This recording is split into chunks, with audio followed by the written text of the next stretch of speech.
Mr. Schultz? Well, certainly put a different perspective on things, Mrs. Ward. I have just one question. When you went to see Edward Quartermain that night and told him that Bradley Ward was his son, a secret with the potential to devastate the man's family and seriously compromise his business, isn't it possible that you actually gave Edward Quartermain strong enough motive for murder? Objection, Your Honor, I object! Order!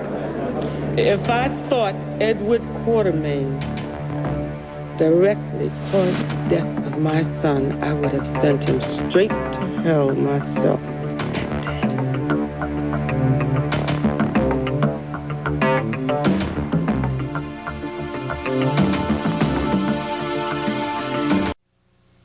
Ladies and gentlemen, look at the evidence.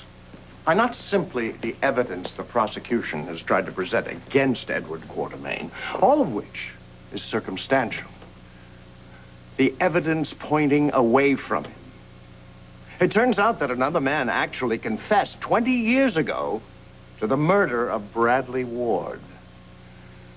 Unfortunately, he's dead.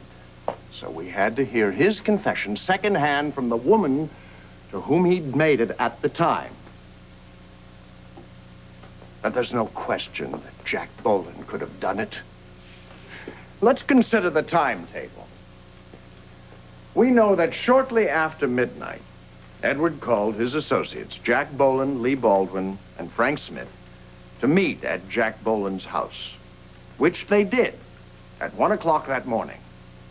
Now, we know why Edward Quartermain convened that meeting. We've heard from Mary May Ward what she went to his apartment to tell him shortly before midnight. So Edward was trying to fulfill his promise to her, to stop them from hounding the man Edward had just learned was his own son. Now, we heard testimony from Lee Baldwin as to Edward Quartermain's distress at that meeting when the others refused to change tactics where Bradley Ward was concerned. Edward left Jack Boland's house, probably around 1:30. Then, we come to that phone call. Half an hour later. Now, Jack Boland said it was from Edward, saying Bradley had been dealt with. But we know Jack Boland was lying on the stand. He lied about his ties to organized crime.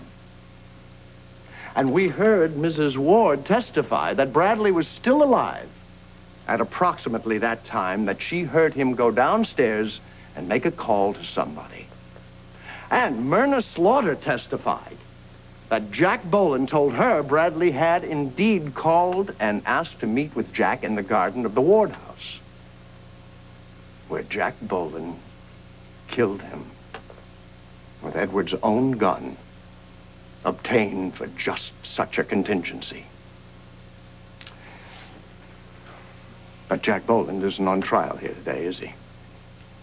Now, he's answering to a much higher authority. Let's consider Edward Quartermain, a man deeply respected by this community and by his family, a man who worked hard all his life to deserve that respect. And let's consider his family, many of whom are sitting in this courtroom. They learned that they're related to Bradley Ward. A stunning revelation. Do you see any blame or remorse on any of their faces? No. Now, this is a family that takes the high road, a family that supports each other and respects old-fashioned values. Where did they learn it? Values are handed down from generation to generation. Now, you see, sitting here before you, a living example of Edward Quartermain's own values. And believe me, those aren't the values of a man who would take a gun and kill another man let alone a man he just learned was his own flesh and blood, his own son. In fact, he was shocked when he learned from Mary May Ward early the next morning that Bradley was dead. And we know he did the only thing he could. He stopped the investigation of his son, an investigation that might have compromised the integrity of Bradley's work, even though that work went against Edward Quartermain's own interest. If the purpose was to remove Bradley as a threat, why not allow the man's reputation to be destroyed? Because Edward Quartermain had made a promise to the mother of his son. And now, we come to the most compelling thing of all. Bradley Ward's own mother is convinced of Edward Quartermain's innocence. You heard her moving testimony. Are any of you prepared to tell her she's wrong? Beyond a reasonable doubt?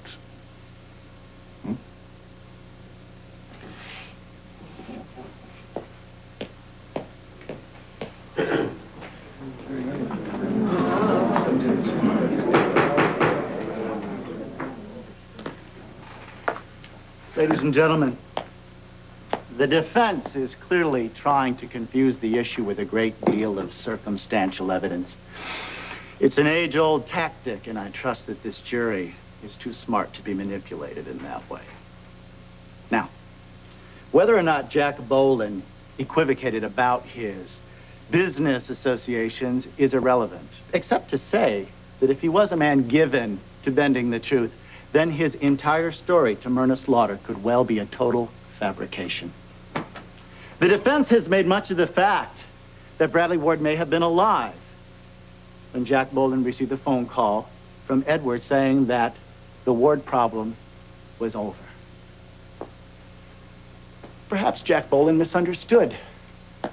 Perhaps Edward said that he would take care of the problem, and then he went to the Ward house and did just that.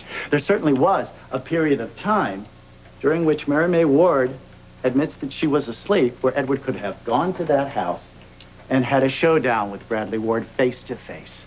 And that showdown could have resulted in Bradley Ward's death. And now we come to the crux of the matter. Why was Bradley Ward killed? He'd been a thorn in the side of a number of people for quite some time. So much so that four men took it upon themselves to dig up enough dirt to derail young Ward's career, perhaps permanently. They didn't need to kill him. So what happened? What was suddenly different? What occurred that night that sealed Bradley Ward's death warrant? You know what happened.